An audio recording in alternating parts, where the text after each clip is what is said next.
Lorraine Blackwell had always lived a life of service to others. At 60, she had raised her children, been a devoted wife, and maintained her commitments to church and family. However, life had taken a quieter turn since her children, including her daughter Sarah, moved away to start their own families. Lorraine lived in Raleigh, North Carolina, where the quiet of her home often felt overwhelming. Her husband had passed away years ago, and she found herself craving meaningful companionship, though she never actively sought it. One ordinary evening, while browsing through her social media account, Lorraine received a private message from a man named Curtis Thompson. The message seemed polite, if not slightly odd. "Hey there, you remind me of someone special I lost." Lorraine didn't know what to make of it. She hesitated, her first instinct telling her to ignore the message. Curtis was 28, much younger than she was, and lived hours away in Charlotte. But something about his message intrigued her. Loneliness had a way of making people more open to possibilities, and Lorraine was no exception. After a moment of deliberation, she responded with a cautious message. She figured it wouldn't hurt to ask a few questions.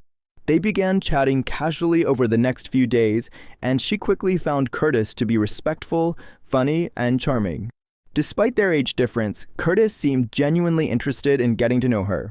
He talked about how much he missed his father, who had passed away when he was young, and how he had always looked up to older women for guidance and wisdom. It felt strange, but flattering to Lorraine. Slowly, what began as simple messages morphed into more frequent, in-depth conversations. Over the next few weeks, Lorraine and Curtis began communicating daily. Their relationship evolved from casual chats into something more personal and intimate. Curtis shared details of his life with Lorraine, describing his close relationship with his sister and the challenges he faced growing up without a father. He confided in her about his struggles with loneliness and his strong faith, which helped him get through tough times. Lorraine felt touched by his openness and vulnerability. Their conversations weren't just superficial exchanges. They delved into real issues, discussing family, faith, and personal growth. Curtis had a way of making Lorraine feel important, as though he genuinely cared about her opinions and experiences. He listened attentively, offered compliments, and always knew the right words to lift her spirits. Lorraine, who had spent years caring for others without much recognition, began to feel seen in a way she hadn't in a long time. Phone calls followed the messages, and before long, they even began video chatting. Curtis's warm smile and kind eyes made Lorraine feel comfortable, even though a part of her still questioned why such a young man would be so invested in her life. But each day that passed, Curtis reassured her with his steady attention and kind words. She began looking forward to their conversations, feeling a sense of connection she hadn't felt in years. Despite her initial doubts, Lorraine found herself lowering her guard. She began to trust Curtis, convincing herself that he had filled a void in her life. But this growing attachment also made her more vulnerable than she realized.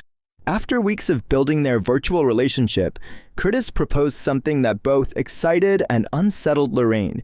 He suggested they meet in person. "Lorraine, I've been thinking," he said one evening during a phone call. "It's time we meet. I want to take you somewhere special. Just the two of us." Lorraine was caught off guard. She hadn't seriously considered meeting Curtis in person before, but the idea stirred something in her, an excitement she hadn't felt in years. It also made her nervous. What if Curtis wasn't who he claimed to be? What if meeting him in person changed everything for the worse? But Curtis was persuasive.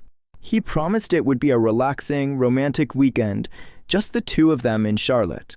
He assured Lorraine that they could take things slow and that he only wanted to spend time with her. Lorraine, despite her reservations, began to entertain the idea. After all, she had spent so long feeling lonely and unappreciated. Why not take a chance on happiness? The idea of leaving Raleigh for a weekend adventure thrilled her. The chance to feel wanted, cherished, and to experience romance again was too tempting to resist.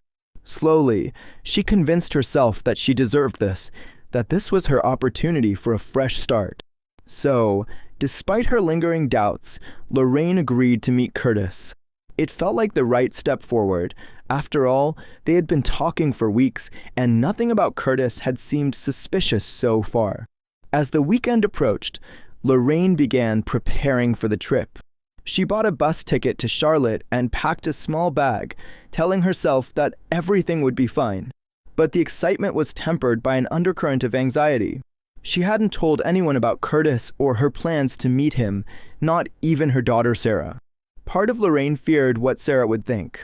Sarah had always been protective of her mother, and Lorraine worried that Sarah would disapprove of her meeting a younger man she had only known online.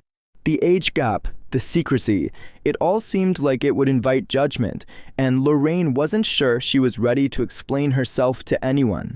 Besides, she reasoned, Curtis had been nothing but respectful and kind. What harm could there be in meeting him? Still, as the day of her departure grew nearer, Lorraine found herself second-guessing her decision. Was she being foolish? Was she letting her loneliness cloud her judgment?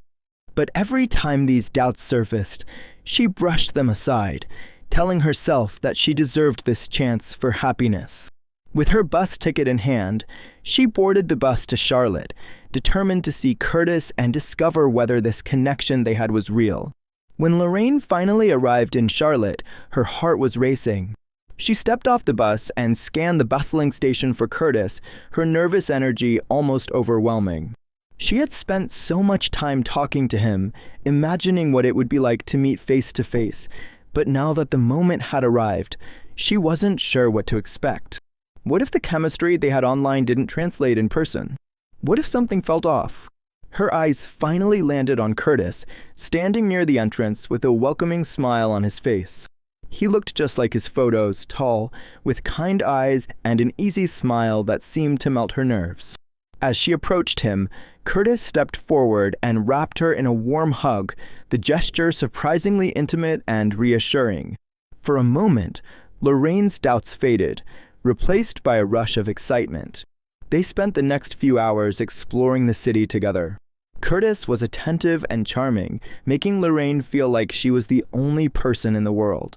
They laughed, talked, and shared a meal, and Lorraine began to relax. Curtis was just as kind and caring in person as he had been online. It felt like everything was falling into place. But as the evening wore on, Curtis suggested they stay at a motel for the night. His casual explanation, "My place is being worked on right now, so I booked us a room nearby," seemed innocent enough, but it struck a strange note with Lorraine. She hadn't expected to stay at a motel. She had imagined a more comfortable setting, maybe even Curtis's home. But she pushed the discomfort aside, telling herself that it wasn't a big deal. After all, Curtis had been nothing but considerate. She agreed to the plan, even though a small voice in the back of her mind told her to be cautious. As they made their way to the motel, that small voice grew louder, but Lorraine couldn't turn back now. As they arrived at the motel, Lorraine couldn't shake the feeling of unease that had settled over her. The place wasn't the cozy, inviting setting she had hoped for. Instead, it was a nondescript, budget motel with peeling paint and dim lighting. Curtis, however, seemed unfazed. He checked them in quickly, leading her to a small room on the second floor. Lorraine followed him, trying to quiet the doubts swirling in her mind. Inside the room, the atmosphere felt tense. The space was cramped, with plain furniture and a musty odor. Lorraine had pictured a more romantic setting for their first night together, something that matched the emotional connection they had built over weeks of talking. But here, in this sterile, uninspiring room, things felt different. Curtis seemed relaxed, chatting casually as he set his bag down.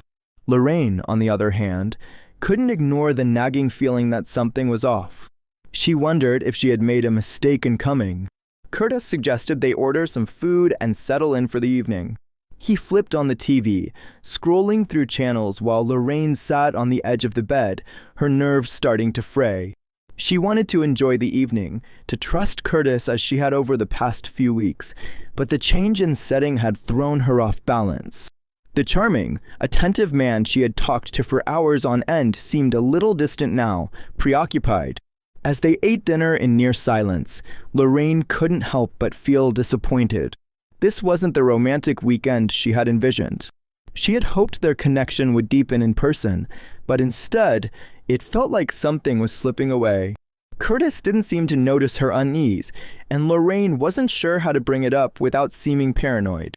She kept quiet, telling herself that it was just first-night jitters. That night, as they prepared for bed, Lorraine found herself staring at the small bathroom mirror, her reflection filled with uncertainty. She had come all this way, taken a leap of faith, and now she felt trapped by her own choices. Part of her wanted to confront Curtis about her concerns, but another part of her was afraid of what that conversation might reveal. What if he brushed off her worries? What if she ruined everything by overreacting? Curtis was already in bed when Lorraine came out of the bathroom.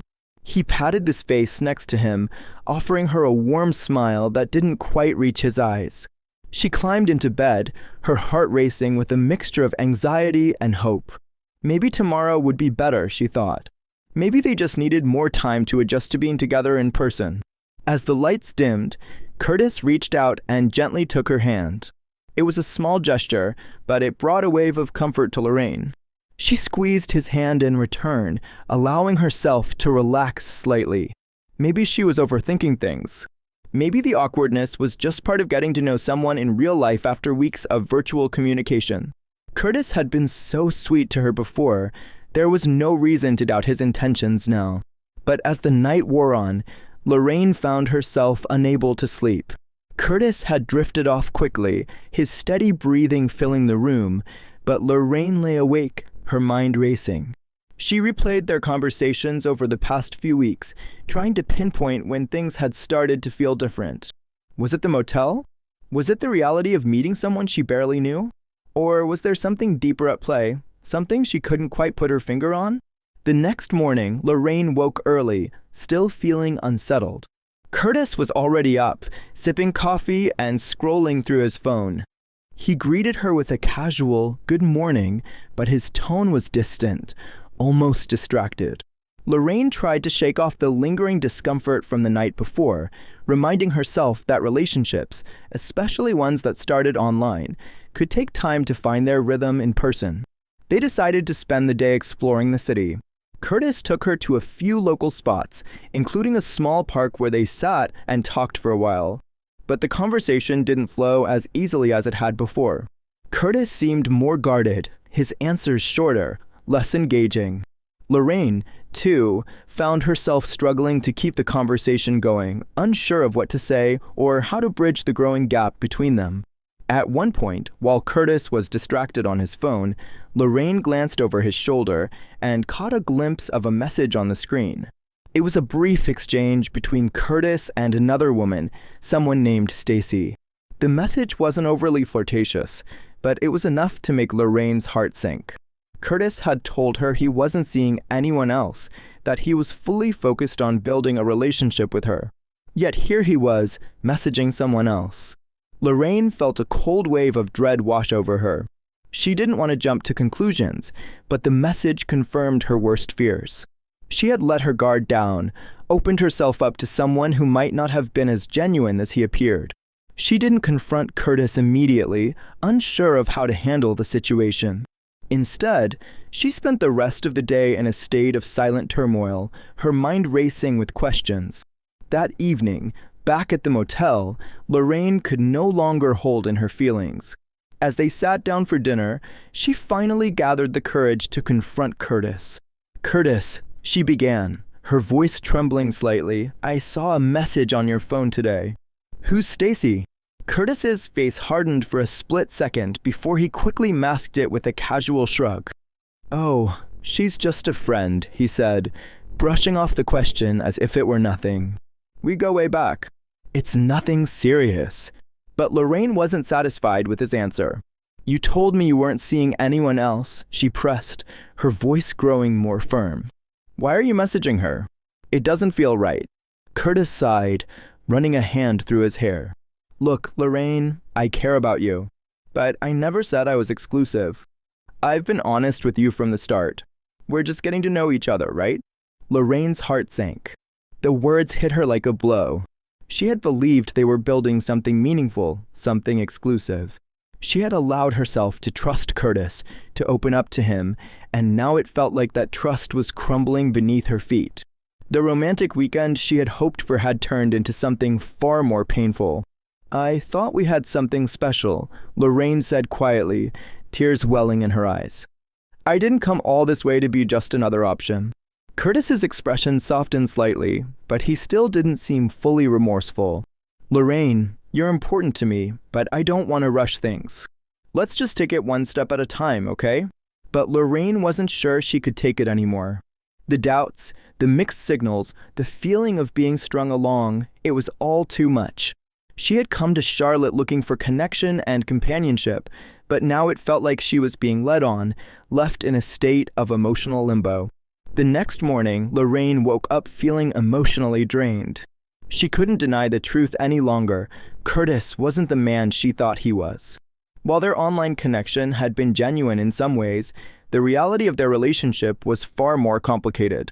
Curtis wasn't fully committed to her, and Lorraine couldn't continue investing in someone who wasn't willing to give her the same level of commitment. As they packed their bags to leave the motel, Lorraine made a painful decision. She couldn't stay in this relationship any longer. It hurt to walk away, especially after everything she had invested emotionally, but she knew she deserved more. She deserved someone who would treat her with the respect and care she had always shown to others. Before they parted ways, Lorraine looked Curtis in the eyes and said, "I think it's best if we go our separate ways. I need more than what you're offering, and I can't keep pretending that this is enough for me." Curtis didn't argue. He simply nodded, offering a half-hearted apology. "I understand, Lorraine. I'm sorry things didn't work out the way you hoped." With that, they said their goodbyes. Lorraine boarded the bus back to Raleigh, feeling a mix of sadness and relief. She had taken a risk, and while it hadn't worked out the way she had hoped, she had learned an important lesson about trusting her instincts and valuing herself. Curtis had shown her that she deserved more than half-hearted affection, and moving forward, she promised herself that she would never settle for less again. As the bus pulled away from the motel and began its journey back to Raleigh, Lorraine felt a whirlwind of emotions swirling inside her. The previous weekend had been far from what she had envisioned when she first set out to meet Curtis. What had once felt like an exciting, promising connection had now dissolved into a bitter lesson on trust and emotional vulnerability. Sitting in her seat, watching the highway pass by, Lorraine couldn't help but reflect on how things had changed so quickly. A part of her still longed for the sweet, attentive man she had met online, the one who had seemed to care about her deeply. But she knew that man no longer existed, at least not in the way she had imagined. Reality had revealed a different side of Curtis, one that was more distant, uncertain, and unwilling to commit. As the miles passed, Lorraine found herself slowly accepting what had happened. The disappointment still stung, but she knew that walking away from Curtis was the right decision. Deep down, she recognized that staying in a relationship with someone who wasn't fully invested in her would only lead to more heartache in the long run. The bus ride was long and quiet, giving Lorraine plenty of time to think. She thought about her journey, both the literal trip to Charlotte and the emotional journey she had been on over the past few weeks. She had taken a chance on love, opened herself up to the possibility of finding a meaningful connection, and while things hadn't turned out the way she had hoped, she didn't regret the experience. It had taught her important lessons about love, trust, and her own self-worth. When Lorraine finally arrived back in Raleigh, the familiar sights and sounds of the city were a comfort to her. She stepped off the bus, taking a deep breath of the cool evening air, and felt a sense of relief wash over her. Being home felt like a return to herself, a chance to start fresh after the emotional upheaval of the past few days. The first thing Lorraine did when she got back to her apartment was call her best friend, Beth. Beth had been her rock throughout the entire Curtis ordeal, offering advice and support when Lorraine needed it most.